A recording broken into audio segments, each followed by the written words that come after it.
Alléluia. Amen. Alléluia, peuple de Dieu. Est-ce que nous pouvons continuer à acclamer ce grand Dieu? Ce Dieu vivant. Alléluia.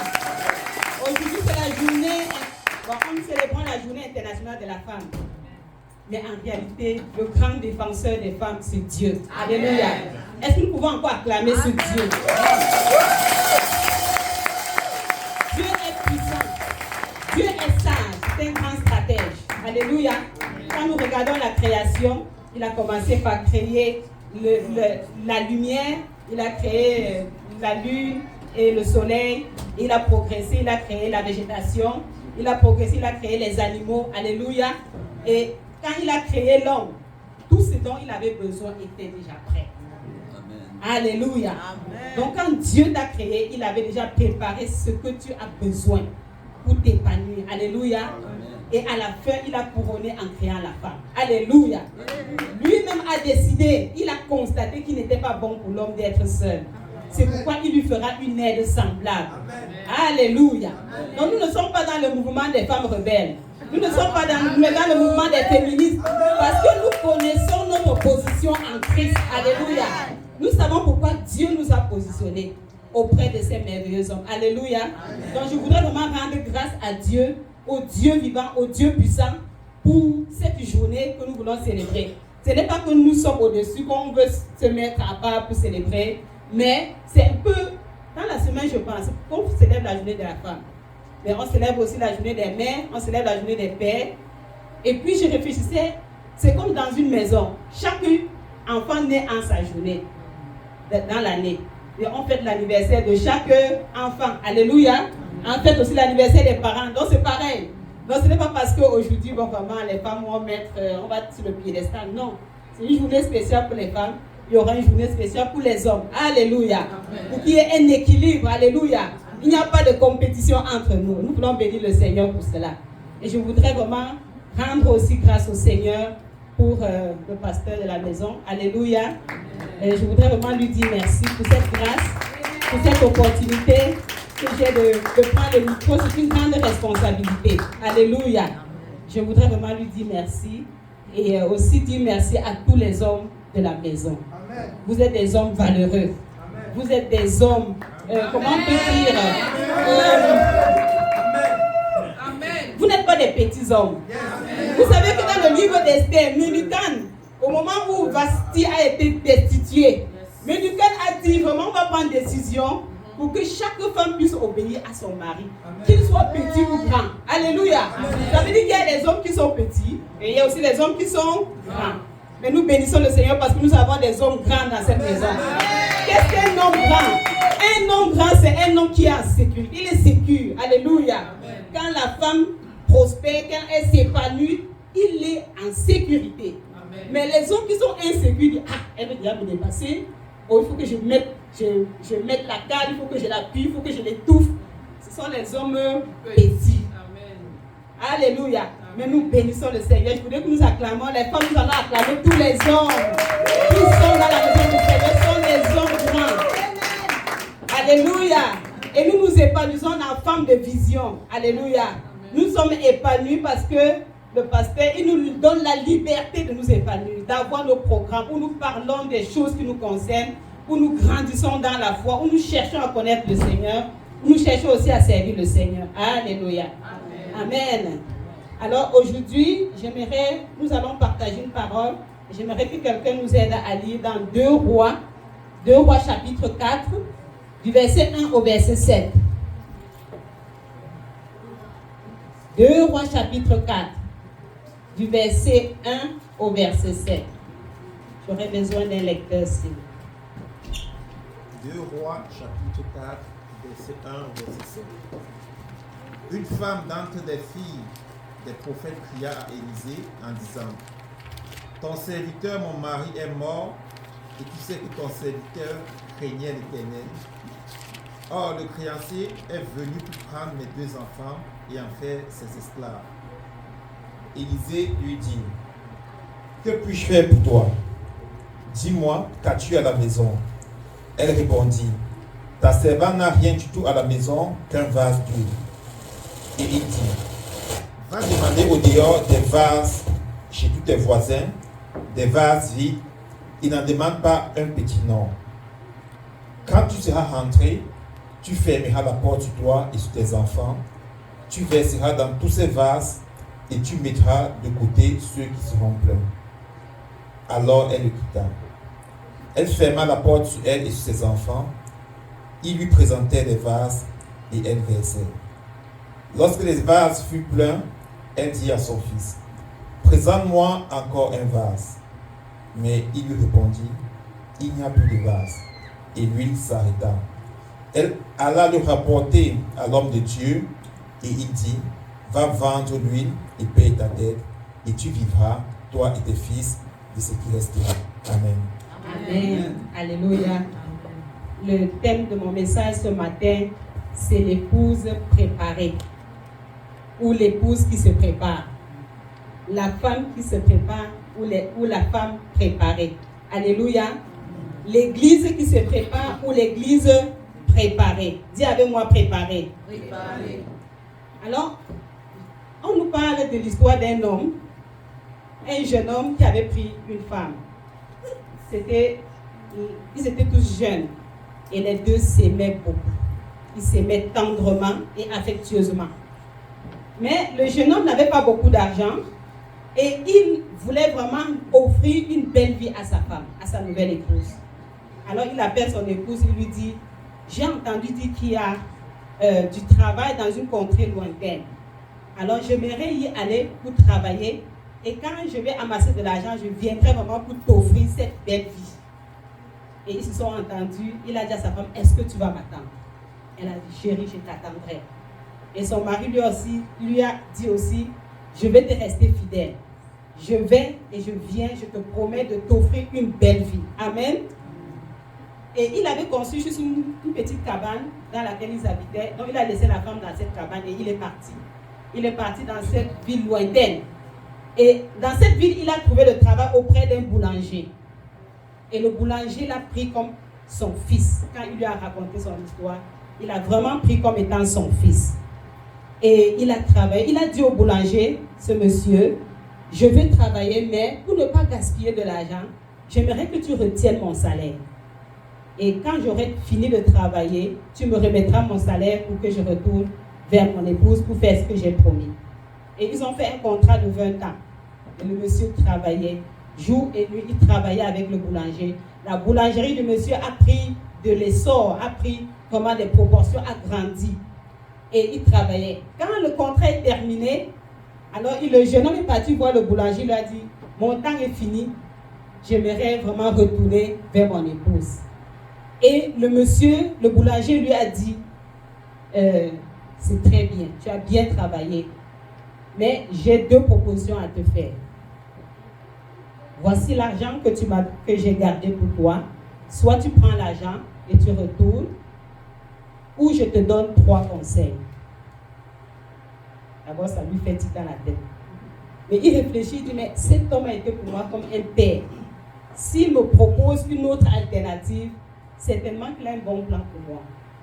Il a réfléchi, il est revenu lui voir, il a dit, je préfère que tu me donnes les 3 conseils. Et le monsieur lui a dit, ok, c'est sage. Premier conseil que je te donne, dans la vie, ne prends pas de raccourci. Ne prends pas de raccourci.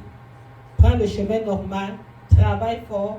Mais si tu vois des gens qui veulent t'amener dans un raccourci, ne prends pas de raccourci. Deuxième conseil que je te donne, si tu es très en colère, tu es vraiment en colère, ne parle pas et ne fais rien. Reste calme jusqu'à ce que ta colère s'apaise. Là, tu pourras parler, là, tu pourras agir.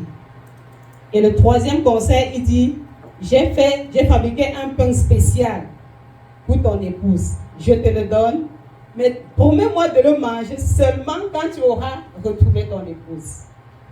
Donc, en face de ton épouse, tu pourras manger ce pain avec elle. Il a dit, ok, merci beaucoup. Il était étonné parce qu'il n'y a vraiment rien de spécial dans les conseils. Mais il a dit merci.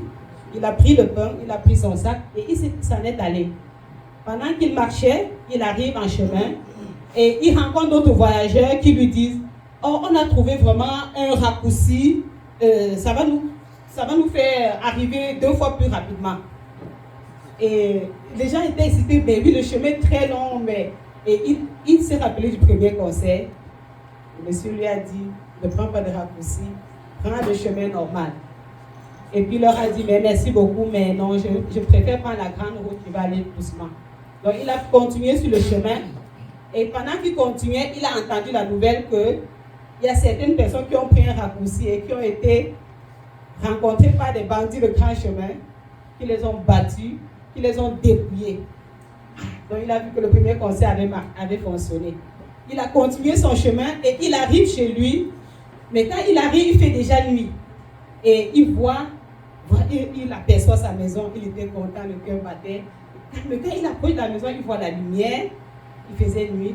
Et en s'approchant de la porte, il entend des voix. Il dit, mais j'ai laissé cette femme si elle était seule. Comment j'entends des voix? Alors il passe par il regarde à travers la fenêtre, il voit la femme qui était assise, qui donnait d'eau, assise à côté du feu, et il y avait un homme à côté d'elle. Il est rentré dans une colère. Il dit, j'ai travaillé dur pour faire du bien à cette femme, mais qu'est-ce qu'elle me paie en retour? Il était tellement en colère. Une fois, il lui dit, mais ouvre la porte, casse la porte, tu entres, tu les frappes, tu les tues, tu retournes vers ton patron. Tu vas vivre là-bas. Vraiment, elle ne te mérite pas, elle n'est pas digne. Il était tellement en colère. Quand il voulait agir, il se rappelait du deuxième conseil. Quand tu es en colère, calme-toi, ne fais rien, ne dis rien. Alors il a décidé de dormir juste à côté sur le mur, dehors. Il a dit, je vais dormir ici, vraiment, je calme ma tête. Et le matin, vraiment, on va régler ça. Et là, vraiment, il n'était pas content. Et il a dormi à côté. Et le matin, il ouvre la porte, il cogne la porte.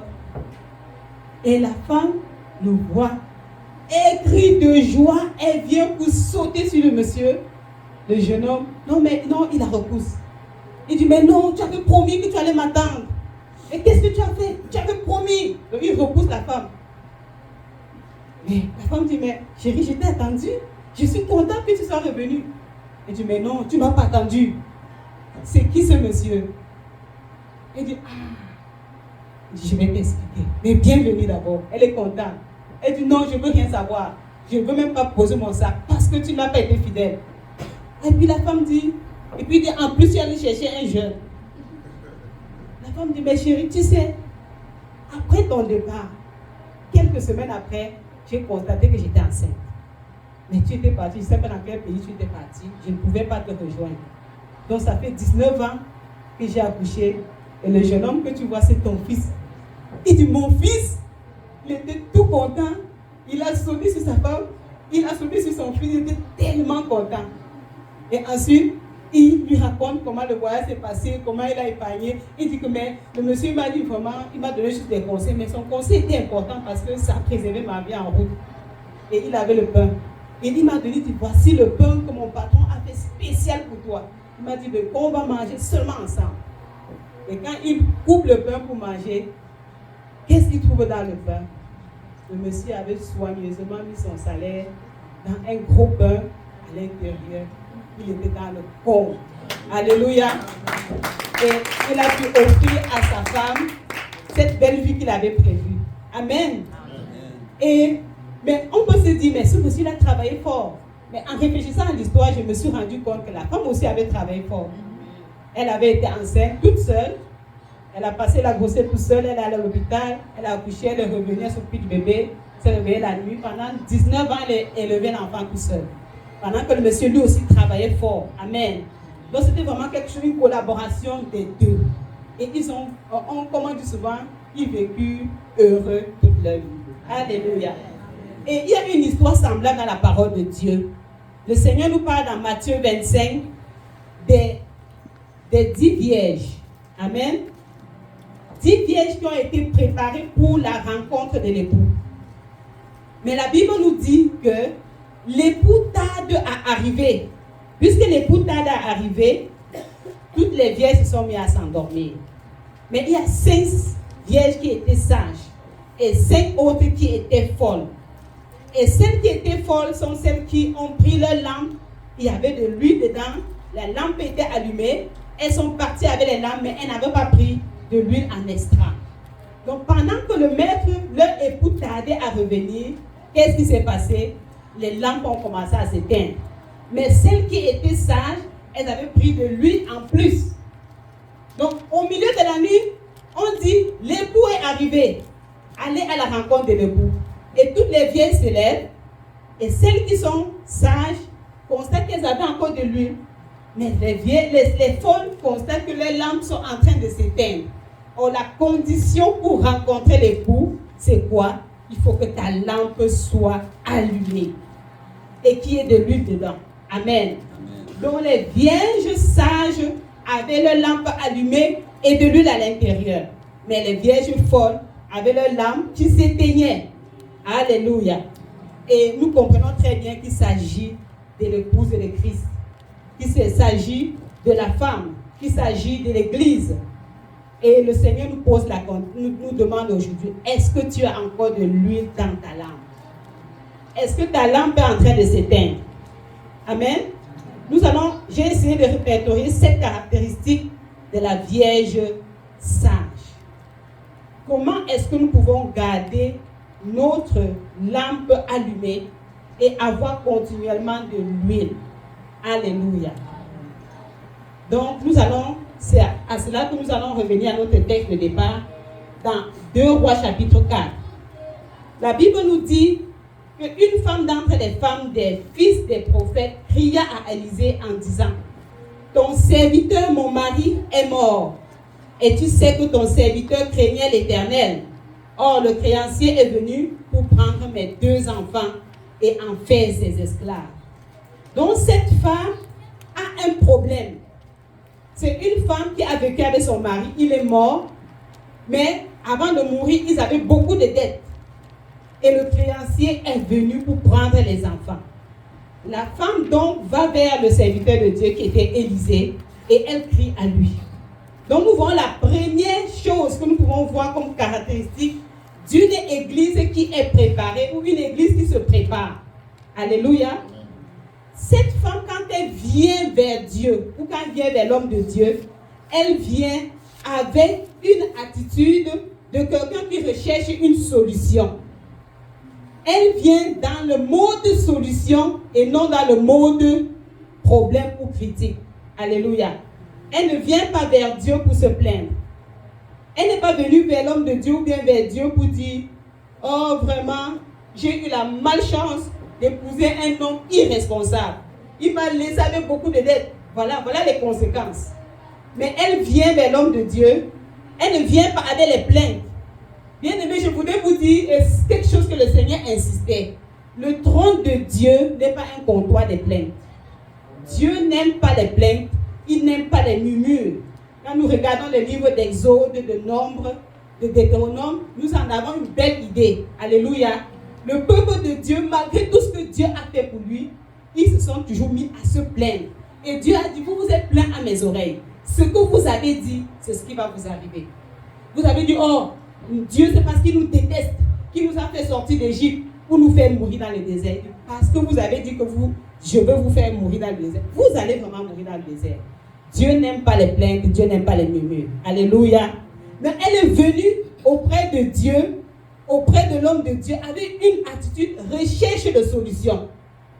Mon mari est mort et le créancier est venu pour prendre mes enfants. Problème posé. Elle n'a pas attaqué quelqu'un, elle n'a pas visé quelqu'un. Alléluia. Elle n'a pas...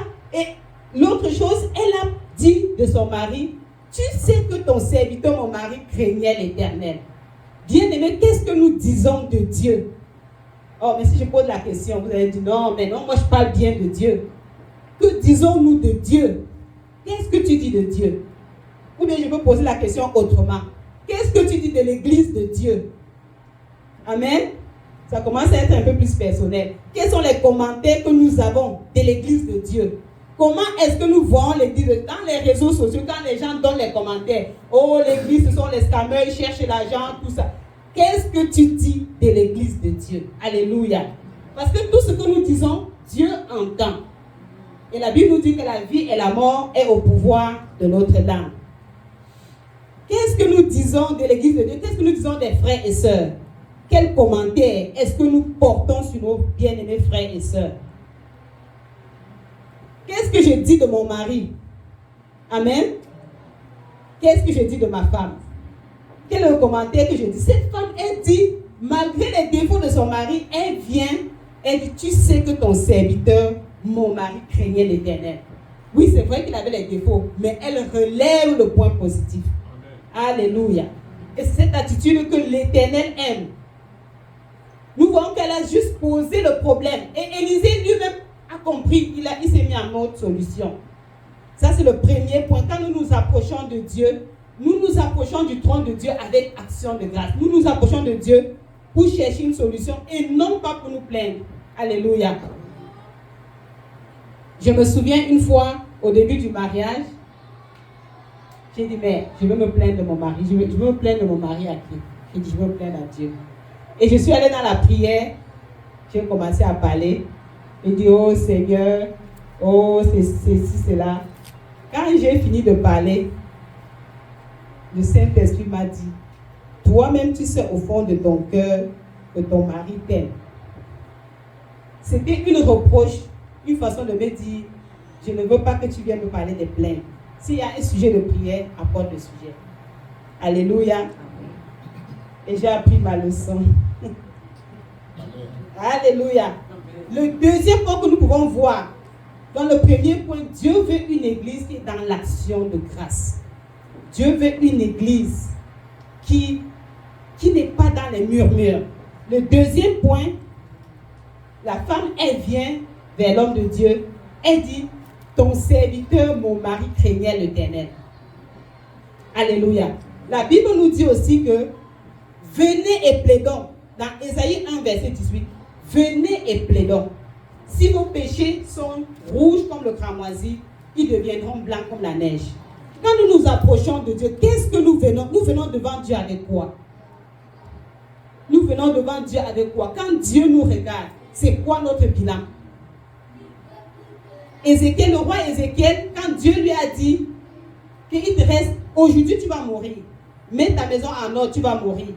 Il s'est tourné vers Dieu et il a dit à Dieu, Seigneur, tu sais que j'ai été fidèle. Tu sais que j'ai été servi avec fidélité. J'ai marché dans tes voies. C'est pas normal, Seigneur. Je refuse de mourir. Et Dieu a regardé le bilan. Il a dit, ah, c'est vrai, Ézéchiel m'a servi avec fidélité. Cette femme vient devant Dieu, elle a un problème. Mais elle rappelle à Dieu que tu sais que ton serviteur était un homme qui te craignait. Et par là même, moi aussi, je te craignais. Alléluia.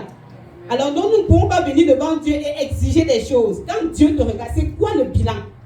C'est quoi le bilan de ta vie? Avant d'exiger des choses à Dieu, qu'est-ce que tu présentes à Dieu? Comment est ma vie de prière? Comment est ta vie de prière? Est-ce que tu obéis à la parole de Dieu pour exiger des choses de Dieu? Alléluia. Nous parlons ici d'une église préparée.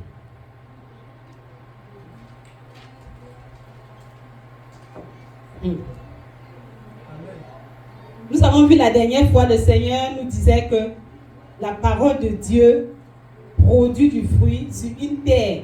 Et cette bonne terre représente ceux qui reçoivent la parole de Dieu avec un cœur honnête et obéissant.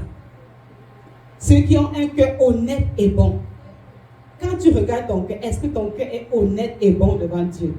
Est-ce que ton cœur est honnête quand Dieu te parle? Est-ce que tu prends le temps de t'examiner? Bien aimé, parce que ce que nous faisons, ce n'est pas... Si nous venons juste nous asseoir chaque dimanche, oh, on a bien prêché, on a bien dansé, ça ne vaut pas la peine. Parce que notre destinée est céleste. Alléluia. Et nous avons lu ce matin que le Seigneur me gardera. L'apôtre Paul qui disait à Timothée que le Seigneur, je sais qu'il me gardera et qu'il m'amènera dans la félicité céleste. Ça, c'est notre objectif. Mais c'est quoi ton but? Dans l'honnêteté de ton cœur. Est-ce que tu aspires vraiment à aller au ciel? Est-ce que tu aspires vraiment à être sauvé? Ça, c'est la question qu'il faut se poser. Amen. Un cœur honnête et bon. Regarde ton cœur. Parce que nos cœurs peuvent être très déceptifs. Nous pouvons tromper tout le monde. Nous pouvons tromper, ok, je danse bien à l'église, je prie à haute voix, je fais beaucoup de choses. Mais quand tu regardes Est-ce qu'avec l'état de ton cœur, tu penses que Dieu peut t'ouvrir le ciel? Mais nous sommes une église qui se prépare. Alléluia. Nous sommes une épouse qui se prépare. La troisième chose que nous pouvons dire de cette femme ou de cette église qui se prépare, c'est qu'elle expose son problème. Elle vient dire à l'homme de Dieu, les créanciers sont venus prendre mes 2 enfants. Elle expose son problème. Alléluia. Amen. Vous savez que la chose sur laquelle le diable peut nous tenir, ce sont les secrets. Quand le diable a un secret avec toi, il dit non, tu te dis non, on va se moquer de toi. Mais c'est un secret entre toi et lui. Donc quand tu veux parler, lui-même te regarde et dit, mais tu sais, nous, toi et moi, on est dans quelque chose. Tu ne peux même pas parler. Et si tu ne peux pas parler, tu ne peux pas évangéliser. Non, non, souviens-toi, on a quelque chose en commun. Mais cette femme vient exposer, elle expose son problème. Donc le Seigneur nous interpelle, quel que soit le problème que tu as, le Seigneur nous demande d'exposer le problème. Alléluia. Elle avoue son péché. Elle avoue son problème. Les créanciers sont venus. Qu'est-ce que ça veut dire? Nous étions dans les dettes. En quelque sorte, c'est ça? Amen. Nous étions endettés. Nous avons fait un tour. Au lieu de faire confiance à Dieu, nous sommes allés prendre l'argent chez les créanciers. Et c'est ce qui se passe quand nous laissons Dieu et nous allons emprunter chez Satan. Et pendant que je parle, ça se peut que tu aies emprunté quelque chose chez Satan. Il y a certains qui empruntent chez Satan quoi? Les visionnements illicites sur Internet. Parce que tu penses que Dieu ne peut pas te satisfaire, tu vas emprunter un peu chez Satan. Il y a certains qui empruntent la pornographie.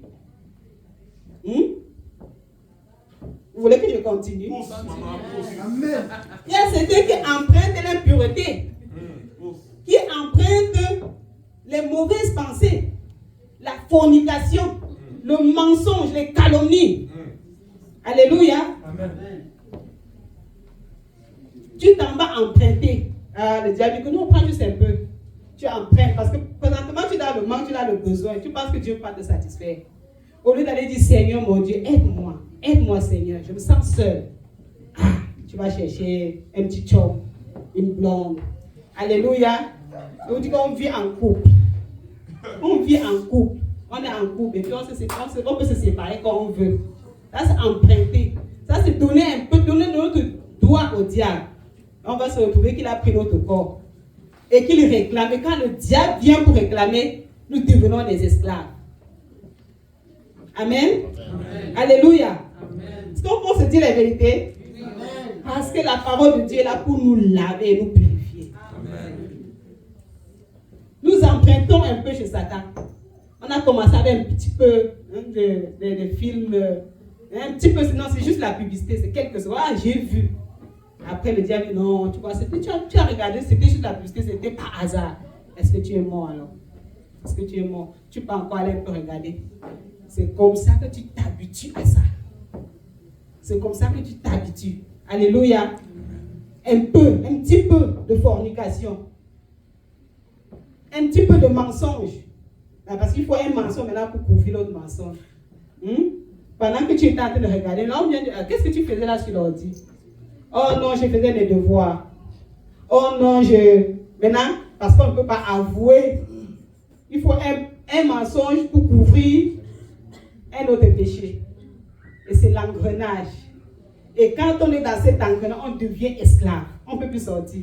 Le diable dit non, mais non, j'étais chez moi, tu es venu me chercher. Tu es entré dans la maison, j'ai fermé la porte, tu ne sors plus. Nous devenons des esclaves. Et quand nous sommes esclaves, qu'est-ce qu'il faut faire? La bonne attitude en tant qu'église de Christ, c'est de crier à Dieu. La Bible nous dit que cette femme, une femme d'entre les fils des prophètes, cria à Élisée. Parce que c'est fort, je ne peux plus m'en sortir par moi-même. Mais si nous nous décevons, on dit que non, je ne veux pas exposer mes problèmes. Si je crie, si je viens dire au pasteur, il va me regarder, il va dire, non frère, c'est ce que tu fais. Alléluia. Oh, mais si je dis à ce frère que frère, vraiment prie pour moi, j'ai un problème de masturbation. Prie pour moi. Prie pour moi, je vais te délivrer. Il va dire, mais frère, tu chantes à la chorale. Mais le diable dit, non, si tu dis, on va se moquer de toi, laisse. Mais ça devient un secret entre vous deux. Donc chaque fois que tu veux me chanter, tu chantes même quoi, tu sais ce qu'on veut. il te tient esclave. Mais cette femme a crié parce qu'il n'en pouvait plus.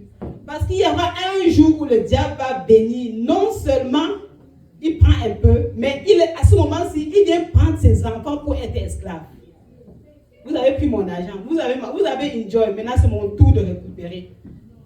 Là, il n'y a plus de joie, il n'y a plus de paix, même la vie. On ne sait pas comment le mari est mort.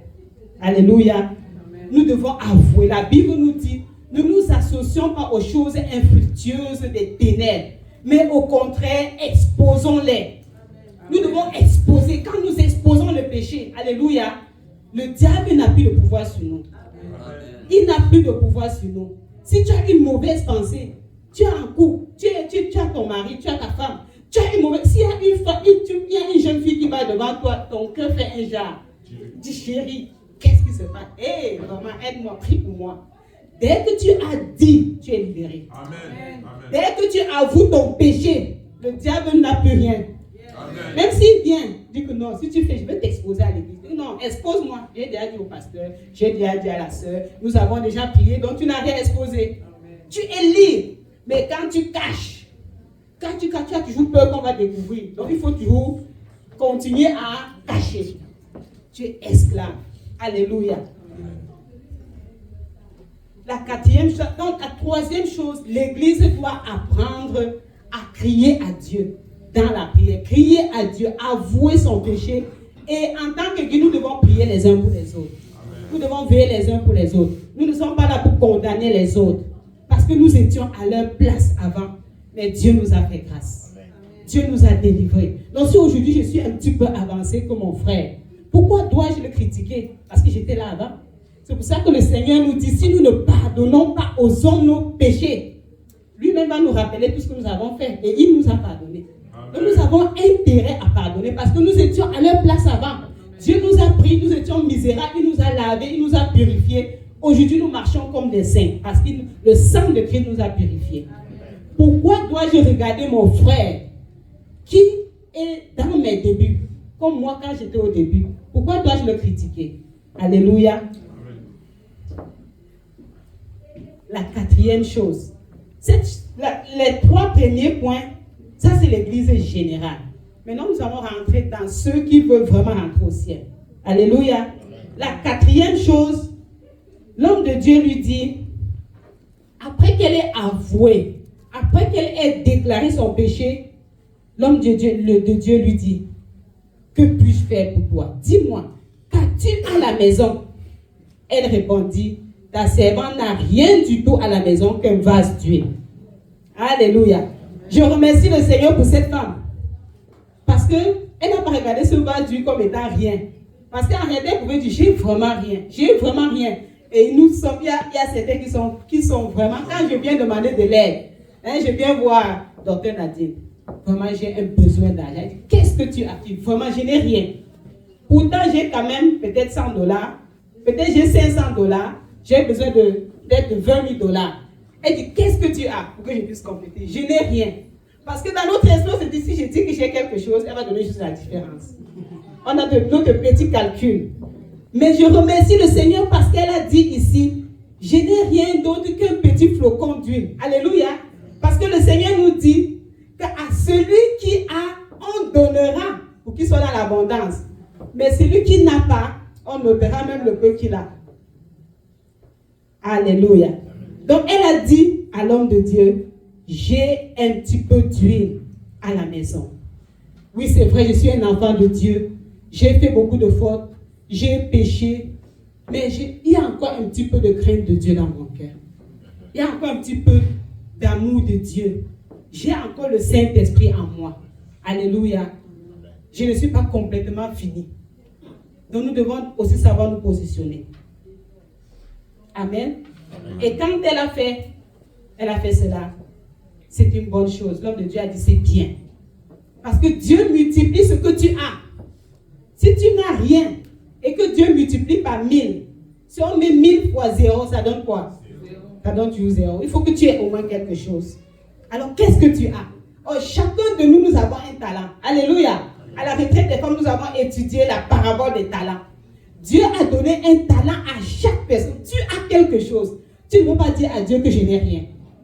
Tu ne peux pas dire parce que Dieu lui-même sait qu'il t'a donné quelque chose. Alors, en venant dire à l'homme de Dieu qu'elle avait ce vase d'huile, il lui a dit, tu vas aller dans ta maison et tu vas fermer la porte. Non, première des choses, il lui a dit, va demander des vases à tous tes voisins. Amen. Et il y a un mot que j'ai souligné ici au verset 3. Il dit, va demander au dehors des vases à tous tes voisins. Va demander des vases. Maintenant, vous imaginez cette femme qui est veuve et qui doit aller toquer à la porte de chaque voisin pour demander des vases. Elle doit sortir au dehors. Elle doit affronter la honte. Amen. Elle doit affronter la moquerie. Elle doit affronter l'inconfort. Ah, les gens m'ont dit vraiment, la pauvreté là n'est pas bien. Maintenant, elle demande des vases vides. C'est comme si ça fonctionne plus dans sa tête. Alléluia. Mais cette femme a la vision. Parce que l'homme de Dieu lui a dit, va demander des vases. Va demander des vases. Et ne demande pas un petit nombre. Demande autant de vases que tu peux. La femme, l'homme de Dieu lui dit que plus tu vas demander un grand nombre, plus tu auras de vases, plus ta solution sera grande.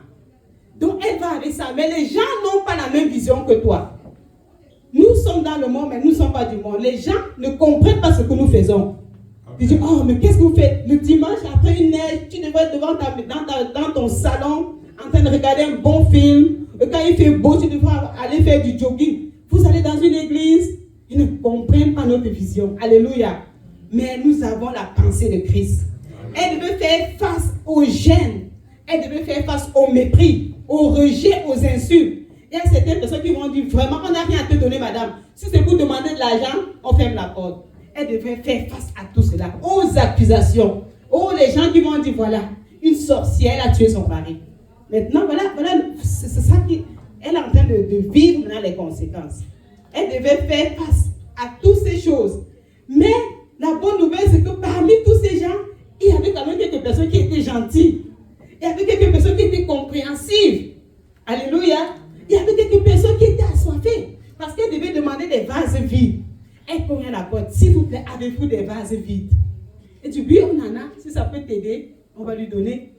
Que ce soit des bonbons, que ce soit des fûts, que ce soit des bidons, que ce soit des casseroles. Elle devait tout récupérer. Alléluia. Et ces vases vides, ce sont aussi des personnes qui sont assoiffées. Donc elle devait faire face à tout cela. Et le Seigneur nous appelle, en tant qu'Église, que nous devons aller à l'extérieur. Nous devons aller au dehors pour demander des vases vides. Ces vases vides étant des personnes qui sont vides. Alléluia. Parce que sans Dieu, nous sommes vides. Nous sortons pour l'évangélisation. Le mois arrive. Bon, l'équipe d'évangélisation est déjà là. Nous devons sortir au dehors. Nous devons aller cogner aux portes. Nous devons faire face à la honte, moquerie, rejet. Alléluia. Je me souviens de cette histoire d'une femme qui allait évangéliser. Et quand elle est allée évangéliser, elle est allée voir chez une femme pour évangéliser. Et elle vient à la femme, elle dit, bonjour madame, je viens te parler de Jésus. Est-ce que tu as quelques minutes? Et tu veux parler de Jésus? Elle dit, oui, elle dit, attends une minute. Et elle est rentrée dans la maison. Et elle est ressortie avec un seau d'eau. Avant que la chrétienne se rende compte, le seau d'eau était versé sur elle. Elle avait arrosé du seau d'eau. Amen. Et la chrétienne aussi, au lieu de prendre ça, elle a déposé sur sa Bible et la bagarre a commencé. Je viens te parler de Jésus, tu verses l'eau sur moi. Amen. Donc, nous devons affronter. Nous sortons bientôt pour l'évangélisation. Le Seigneur nous dit, allez, cognez aux portes, demandez en grand nombre. Nous devons demander, nous devons inviter les gens au salut. Nous devons évangéliser, nous devons parler. Alléluia. Et pourquoi j'insiste sur ce point? Parce que les 3 premiers points, ça c'est l'église qui aime le confort. Mais quand il faut faire un pas de plus, quand il faut servir Dieu, c'est là où on voit les véritables enfants de Dieu. Quels sont ceux qui veulent que le royaume de Dieu avance? Alléluia. Donc, cette femme est allée, elle a demandé des vases en grand nombre. Et quand elle est rentrée à la maison, elle rentre dans la maison, elle ferme la porte sur elle. Et qu'est-ce qui se passe? Elle prend le prophète lui a dit, tu prendras le petit vase d'huile et tu le renverses dans les vases.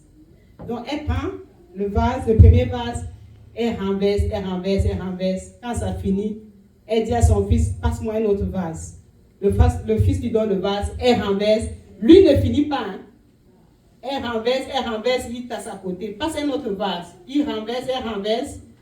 Jusqu'à la fin, elle demande, passe-moi un autre vase. Et son fils dit, maman, il n'y a plus de vase, c'est fini. Lui s'est arrêté. Alléluia. Donc elle est rentrée et on lui a dit, ferme la porte sur toi. Rentre avec tes fils et ferme la porte sur toi. Ça, c'est une église qui prie, qui s'est rentrée dans le secret. Alléluia. Parce que le miracle ne se passe pas à l'extérieur. Le miracle se passe dans le lieu secret. Amen. Si tu veux voir ta vie changer, si tu veux voir le miraculeux, si tu veux voir le divin, tu dois apprendre à te retirer dans le lieu secret. Dieu ne pouvait pas opérer ce miracle-là en plein air. Et parfois, quand les gens te regardent, ils se moquent de toi. Mais quand tu rentres dans le secret, tu sors, tu es différent. Tu sors, tu es différent. Alléluia. Quand tu as connecté avec Dieu, dès que tu connectes avec Dieu, c'est un transfert. C'est automatique. Chaque fois que tu connectes avec Dieu, il y a un transfert. Il y a un téléchargement. Alléluia. Et Dieu invite son église à être connectée. Cette femme a pris tous les vases et elle arrive à la maison, elle a évangélisé, elle a parcouru tout le cas, toute la ville. Parce que son objectif, plus tu évangélises, plus ton ministère est grand, plus ton œuvre est grande, plus l'onction de Dieu est grande. Alléluia. Parce que Dieu te dit, je t'ai donné une petite onction, mais tu peux le transvaser à autant de vases que tu veux. Amen. Donc, elle a compris la vision. Je pense que ce matin, nous sommes en train de saisir la vision. Est-ce que nous saisissons cette vision? Amen. Ou bien l'œuvre de Dieu, non, je veux juste que Dieu m'exauce. Je veux juste que Dieu paie mes dettes. Mais Dieu veut aller plus loin que ça. Dieu veut aller plus loin. Rentre dans le lieu secret. Après avoir évangélisé, après avoir parlé aux uns aux autres, après avoir prêché, même où on t'a insulté, après avoir prêché Christ, tu rentres avec ses enfants. Est-ce qu'ils sont mis à prier? L'église qui est dans le lieu secret et qui crie à Dieu. Alléluia. C'est là où le miraculeux se passe. Et la sixième chose que nous pouvons voir sur cette femme, c'est qu'elle a protégé ses enfants. Elle est rentrée dans le Seigneur avec ses enfants. Est-ce que vous imaginez que les enfants ont été des témoins oculaires du miracle? Les enfants ont vécu la puissance de Dieu en direct. Ce sont plus les enfants à qui tu vas prêcher, puis tu dis que non, vraiment crois en Dieu. Tu n'as pas besoin. Je connais que Dieu existe. Je sais ce que Dieu a fait. Amen. Alléluia. Amen. C'est ce que nous devons faire avec nos enfants. Nous devons les amener dans la présence de Dieu. Pas dire que non, ils sont trop petits. Non, je vais aller chercher Dieu. Elle a amené les enfants. Elle dit à l'enfant, donne-moi un autre vase. Et les enfants sont en train de voir comment Dieu agit. Comment Dieu agit, c'est une puissance. Alléluia. Ce sont tes enfants qui vont devenir des flèches entre les mains de l'Éternel. C'est eux qui vont posséder les portes de leurs ennemis. Alléluia. Parce qu'ils vivent, ils ont vécu Dieu en direct. Bien-aimés, ne laissons pas nos enfants en dehors. Quand nous venons à l'église, on va dire, oh non, nos enfants sont trop petits, on va les laisser dormir. Viens. Parce que quand il s'agit d'aller à la garderie, tu ne les laisses pas dormir. Alléluia. Amen. Donc ils sont rentrés elle est rentrée avec ses enfants. Et ça c'est une église, l'église qui mise sur la croissance, sur l'épanouissement spirituel des enfants.